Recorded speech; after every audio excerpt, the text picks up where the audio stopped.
Hey, what is up guys? Welcome to my wedding banner review. I will be reviewing all 3 bride characters as well as the new dragon, Freyja. Wyrmprint recommendations for these characters will be posted in the comments for those that are wondering, alright? Elisanne is our 3rd wind sword unit. She's the only support class among the 3, so her stats are going to be less offensive and more defensive, which is why she has lower strength in comparison to the other 2. That difference in strength will affect her damage output, but only slightly, so don't dwell too much on it. For her skills, she has Sacred Union and Wedding Bell. Sacred Union, which is her S1, has a slightly above average cost of 2,902.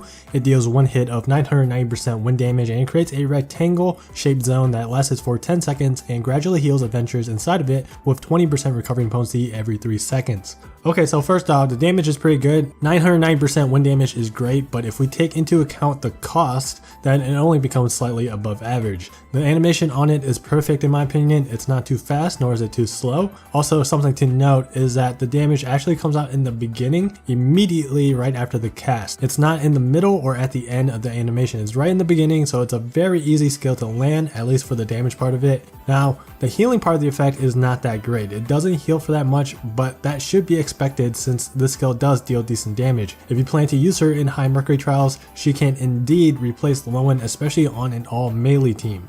Non-Balgras characters like Addis and Melody will just have to play safe for a short while in the beginning of the fight while they're bogged. It's a little bit harder to get the healing off on the range units since they are typically very far away from the melees. But anyways, whenever Mercury does an attack in which she stands stationary, you can use this skill and get a little bit of healing off on yourself and to your teammates. Like I said, it doesn't heal for much, so it's not a very reliable healing skill, but it does regen enough to top up everybody's health after 2 or 3 uses. It becomes even better if there are multiple Elisannes on the team. Her S2, Wedding Bell, costs 6,243 SP. It deals 1 hit of 701% wind damage and again creates a zone just like her S1, except that this zone is a circle this time. Enemies inside the zone will get their defense debuffed by 15%.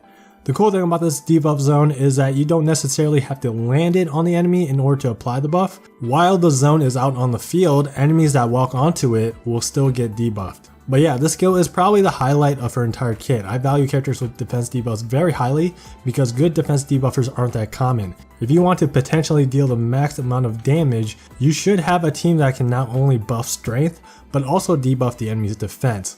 Like I mentioned in my previous video, Elisanne is going to pair really well with Melody's because Melody can provide that strength buff while Elisanne is there for the defense debuff. I'm kind of surprised that this skill even deals damage. 701% wind damage for 6,200 SP isn't that great, but of course if you take into account the defense debuff aspect of it, then it becomes a lot better.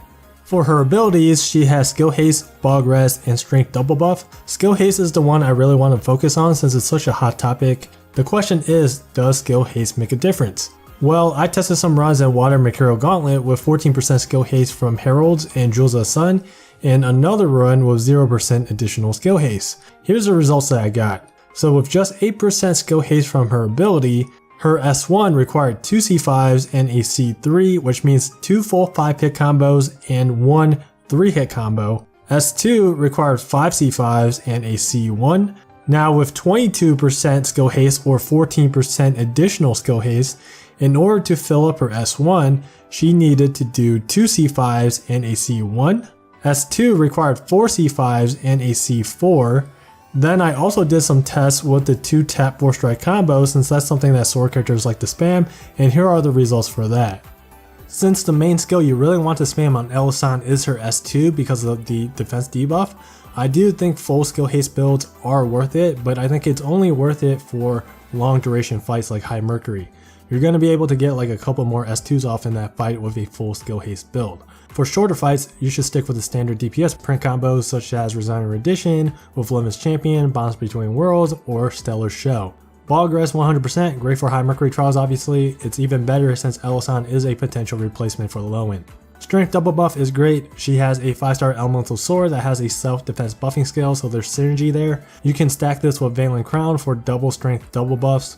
You can even give Elisanne the new Halidom Wyrmprint that'll extend all her buffs by 20%, and she'll also gain energy from the defense buff gained from her 5-star elemental sword. I'm still unsure whether or not that's a good print for her, but that's kind of just an idea I'm throwing out there. So yeah, Elisanne is great. Her kit has a nice balance between offense and support.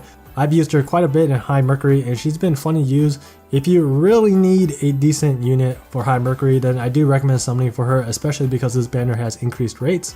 But keep in mind the potential future banners that we may get. We have Gala banners, first anniversary a few months away, and a potential summer banner soon. So if you are interested in any of that, then I do suggest that you skip and save your Wyrmite and vouchers because these units are not limited.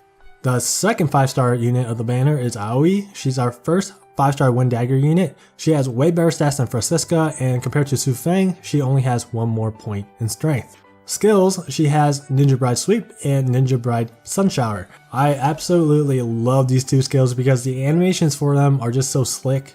Ninja Bride Sweep has a low SP cost of 2,401. Apparently, according to the wiki, it deals 4 hits of 147% and 1 hit of 586% wind damage.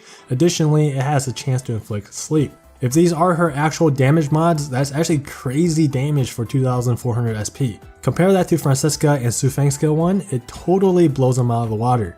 However, here's the thing though, I watched the trailer and I don't see 5 hits. I see a couple wolves get hit by the edge of the tornado and then Aoi does her 1 sweep attack. I tested it out with a friend helper and she only did 3 hits with the NATO and 1 with the sweep. I'm not sure if her hitboxes are just that bad or perhaps I'm just doing something wrong. So I decided to use it again in the facility event on one of them snakes and the tornado totally missed. So that gives me the impression that only the outer edges of the tornado has a hitbox, which is kind of bad. It makes it pretty difficult to line it up correctly and for hitting smaller targets. If this skill actually dealt 4 hits consistently with these damage mods, then it would actually be a pretty good skill. The main issue that I have with it is the hitbox on the tornado.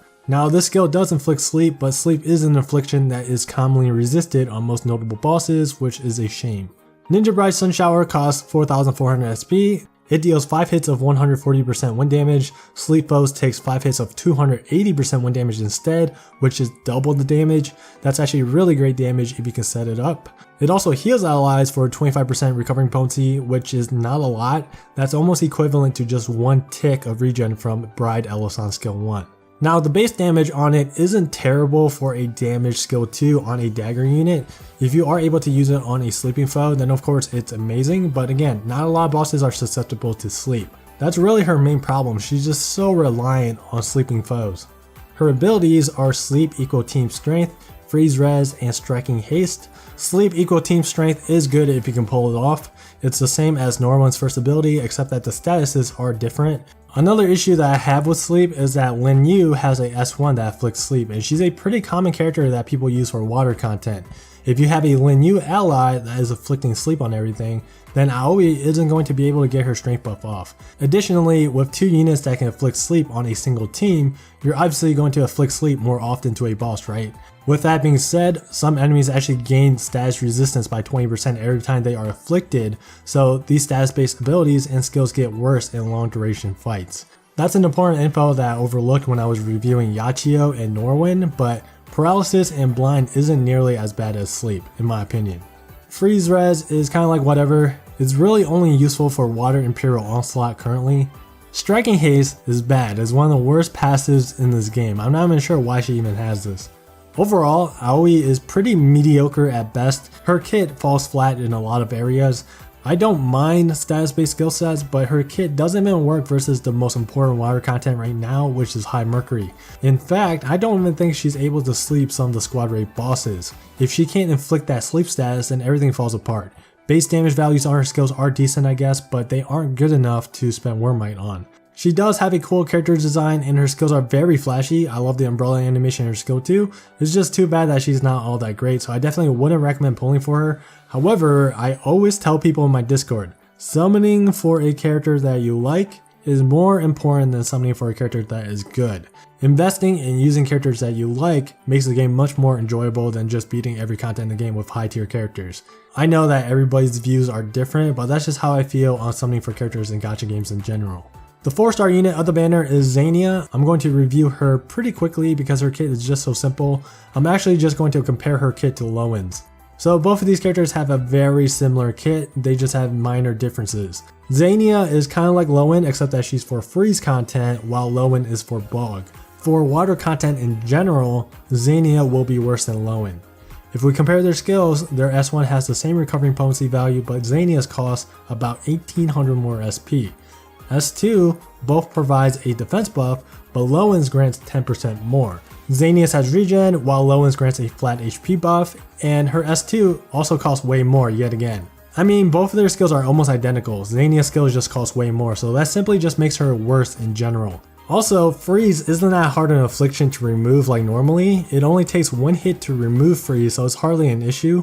If it was pre-patch freeze where it took several hits, then I would value freeze removal a little bit more, but for how it is now, it's not that big of a deal.